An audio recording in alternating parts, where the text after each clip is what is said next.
Leon, thank you very much for joining me for a coffee with the editor on your stand. I just have to tell you that this is magnificent. Thank you so much. We're happy to have you. And this masterpiece actually started when I got off an airplane in Berlin and it said, follow the X. So tell me about the X. Well, the X is actually what we're, exactly the effect that we wanted to instill in the people. I mean, luckily it happened because it brought you here. Yes. So we're very happy at InnoTrans. It has been 4 years since the last episode, and obviously the whole world has gone through a pandemic. So it's very happy that we can actually engage with the people in person again. And like we're having this interview in person, not on Microsoft Teams. So thank goodness that's a big relief. But also we wanted to instill in the people that it's not only about trains, it's not only about our infrastructure, it's not only about electrification and all the stuff that you know from Siemens Mobility, but it's also about accelerating the fact that we have to digitalize and revolutionize the railway transportation sector. So that will come with digitalization. It will be in the infrastructure, it will be in the trains, and it will also be what the passengers are most used to, is to use their apps in booking journeys, rebooking journeys, trip planning, and all the stuff that comes with it. So this is actually the thing that we're showcasing now, because it's not only about running trains at a high speed, it's also about making sure that the digital experience for the passengers and for the operators is as economic and as efficient as possible. Which brings me to my next question. Accelerator, which I'm assuming was launched here at InnoTrans, is a big step in my view because it opens up for third-party operators in addition to all the other values that it has. Why was that? Why did you make that move? Well, obviously, I mean, for the public and for the operators is a big step because we're launching it today here and we made a big launch also towards our customers. But we have been listening to our customers for the last decade and especially for the last 5 years. I think the pandemic has really accelerated the fact that everybody is very used to digital. We have seen a lot dip in the passenger occupancy on the trains during the pandemic.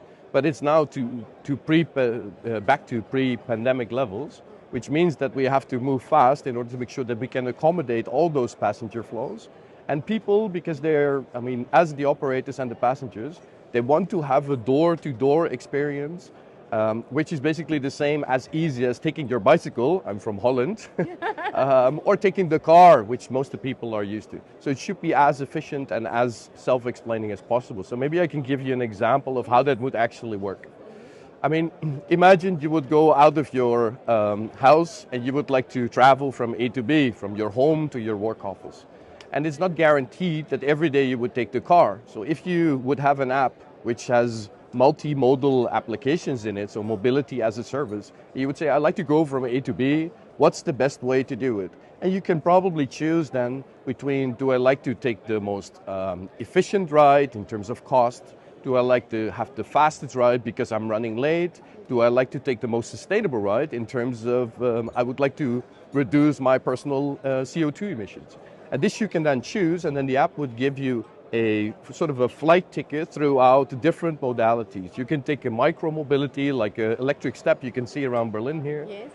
To go to a train station. And if the train is, for all of a sudden, you have a seat reservation and the train is delayed for whichever, then you would get automatically an update to take another train, maybe even from another operator, with the new seat reservation that's pushed to you on the mobile app. So this is something that we feel because there's a big need for getting people out of cars and freight out of the trucks into sustainable electrified transport. And to do that, we have to make the experience as feasible and as easy as possible for the users. Otherwise, simply they will not use it, or they find that there's a big distance between shifting from cars, which is very easy because it's basically parked in your driveway, to do something else. That was great insight, so thank you. So you look after Middle East and Africa. Exactly. So let's talk about some of the trends in the two regions. What are you seeing? Yeah, so I mean the Middle East and Africa is completely diversified. So we see definitely a sort of an M1 market in the Emirate states or in Saudi, where we have M3 markets in Central Africa and in other parts. So it's not that easy to basically say there's one trend that fits the whole of the region. You have to look at it individually. What I can say though is that digitalization is throughout the region. Whether it's building a greenfield new high-speed rail in the Middle East, people are looking for digital experiences in order to make sure that even the CAPEX or the OPEX is as good as possible and the passenger service is as good as possible. At the same time, we see, so digitalization is one, and we also see that basically, and that's why I'm very happy that COP27 will be in Sharm el Sheikh this year and in the UAE next year. So we see that everybody has sustainability very high on their agenda. So everybody's trying to move the containers away from trucks, into trains, trying to get the passengers from their cars into trains, not only because it's the most sustainable thing to do, but also because the population in the Middle East and Africa is growing tremendously. So we expect a 30% growth until 2040, which is immense, and it's high above the global average, which means that decision makers or governments have to decide what's best for their people, and the best for their people is not only to take the car. So, I mean, the thing I like most is I had a meeting with one of our customers just a few days ago, and he said, well, actually, if you look at the European model, welfare or economic benefit is not about having your own car, it's probably about the wealthy people actually taking public transport, like we see in Europe. And that's one of the trends I would really encourage, and which we can also do in order to make sure that we have the best possible trains with the best possible user interaction, and people would actually be sort of induced to using public transport because it's just a great mode of operation. So for me, from a South African context, you know, we need to change the narrative that passenger rail is for poor people. Passenger rail is for everybody. And the European model is the perfect example. Even being here in Berlin, I get on the train. Why take a taxi? I can go on the train and it's a few hundred meters walk. It's easy and simple and efficient, safe, reliable, predictable, like the basics of public transport. But anyway, so let's move on to other things that are really exciting from a technology point of view, and that would be hydrogen. Of course. Okay, I saw your train outside. And you've got the hydrogen and you've got the battery electric, if I'm not mistaken, and then you've got the locomotive as well. Right, so talk to me about your new technology. I mean, I'm very excited about hydrogen. I think globally it's a great initiative. You see more and more that the supply chain for hydrogen is getting more and more mature. So you see cars moving in that direction, you see trucks moving in that direction, but it's not for nothing that also public transport is moving in that direction. I think hydrogen is very promising. The point is, for me, is that I think we have to provide options to our clients, right? And whether it's operators, whether it's passengers, but I mean specifically operators and governments. I still believe that if you have a busy line, or you have a strong connection with a lot of passengers going in each direction, electrification is the way to go. Simply because it's more efficient, it's more cost efficient, it's more reliable. But in any case, if we would then, for instance, in the Middle East and Africa, only 20% of all the railway lines are currently electrified. Yeah. And that means... And, you know, the added disadvantage is that 20%, how many of those, well, outside of that, have sufficient capability to produce power for electrified lines? I mean, you hit the nail on the spot, yeah? I mean, the point with our train is, and this is specifically interesting for Middle East and Africa region, because we have only 20% electrified, it could be that for some routes, it's not economical to go to full electrification. Or they would have a railway built, it's non-electrified at the moment, they're running diesel operations for their freight operations, and they would like to add the passenger stream to make mixed operations. But it doesn't make sense for this full line, or it's non-economical to electrify it. And with the hydrogen train now, you can have a low emission, good solution for passengers to be transferred sustainably over existing lines. Yeah. This is extremely interesting. What I like about our hydrogen train, and then you can see that I'm firing up a little bit. What I like about our hydrogen train is that it's not just a train with a hydrogen fuel cell built into it. I mean, the train is designed to be extremely lightweight, in order to get you further and to basically be economical also in the usage of the hydrogen train, but because people in the minds of the consumers, hydrogen is for free, but I can tell you it's not that cheap. You actually have to pay for it. And therefore it's good that we've took a bit longer basically than the market would expect from us. But with our, let's say, German engineering skills, we made a product that's completely fit. So it is designed to be a renewable fuel train, whether with battery or whether with hydrogen. That means that we have a very good acceleration in the train. We have a very good range in the train. We have a very good top speed in the train of 160 kph. And that means that when it goes into passenger operation in 2024, it means that operators can immediately take the train and put it into their existing operation schedule.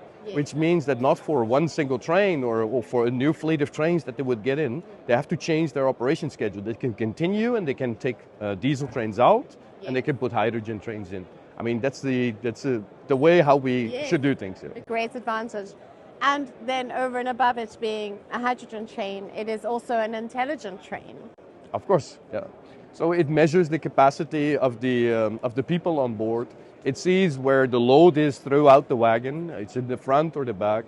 So it is connected with Railigent X, how we would like to call it. So it's like the SAP for rail.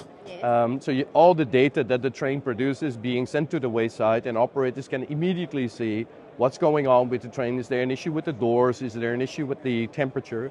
And basically can start managing their fleet around it. So if a train then would reach the depot at the end of the shift or in the weekend or overnight, then our service technicians would be ready to go like a Formula One pit stop in order to make the necessary adjustments, in order to also make sure that the trains that we provide with the intelligence that's built in are 100% available for the operators to use. And that same philosophy goes not just across your hydrogen train or your passenger trains or your other fleet, but it also, that philosophy of maintenance also works well with freights, if I understand. Yeah, correct. So I mean, we're non-discriminatory when it comes to which trains. It could even be third-party trains, it could be freight trains, it could be locomotives, passenger trains, high-speed trains, trams, metros. I mean, we're non-discriminatory in that case. So every train can be connected to our platform where we can retract the data, make it available for the operators in a smart way. Because data is not, let's say, necessary intelligence. So you have to make the data intelligent in order to make sure that you can produce work orders for the service technicians, but also that you can long-term manage your fleets when it's about big, large renewals. You can plan it accordingly, and that you not have a big fair like the InnoTrans here, where 100,000 people are coming, and the train you took this morning is broken down because there was an unexpected failure. I mean, that's something that we obviously have to prevent. Egypt, very exciting. Yeah, so, I mean, you're from South Africa, and there is a 200-year-old dream of building a railroad from Cairo to Cape Town. Yes. So I'm very proud that we as Siemens Mobility have been chosen by the Egyptian government and in partnership with the Egyptian government and with our local partners, Orascom Construction and Arab contractors, to be building 2,000 kilometers of high-speed rail throughout the country. And 2,000 kilometers is a lot, I can tell you. We in the conversations with the Egyptian government, we're implementing the contract now, or we're implementing the project now on a very fast track. And that will mean that once the complete network is completed, Egypt will be number 6 in the world in terms of high-speed rail network. I mean, just below Germany and Japan, who took decades to get there. Yes. So that's a pretty amazing step. And what I find most interesting is that it will change the way that people will live, the people will commute. Not sure if you have been to Cairo, but it's a very congested city, and it can definitely use sustainable public modes of transport. What you also will see is that people will be all of a sudden able to live in a certain place and commute to work in another place because it's simply very fast to do so. So we will connect the Red Sea with the Mediterranean, and we will connect Cairo with Aswan, which is all the way up south, and even to Abu Simbel, close to the Sudan border. And from Kenna, which is basically in Upper Egypt, so in the south, we will connect it to Hurghada, which is a popular tourist destination, and also to Luxor and Safaga, which means that now tourists that will come into Hurghada can take a day trip to see all the ancient history that's there in Luxor and go back. So we'll basically have 90% of the population will have access in a short distance to the high-speed rail. And I can tell you, every time I'm in Egypt, I mean, everybody I speak to knows the name Siemens and is very excited that we're going to build this project. Yes. Well, it'd be really exciting to have some high speed in South Africa as well. That would be great. It was on the cards, so keep your ears to the ground. And it is on that note, Leon, thank you very much for joining me for a coffee with the editor, and all the best for the rest of your show. Thank you so much.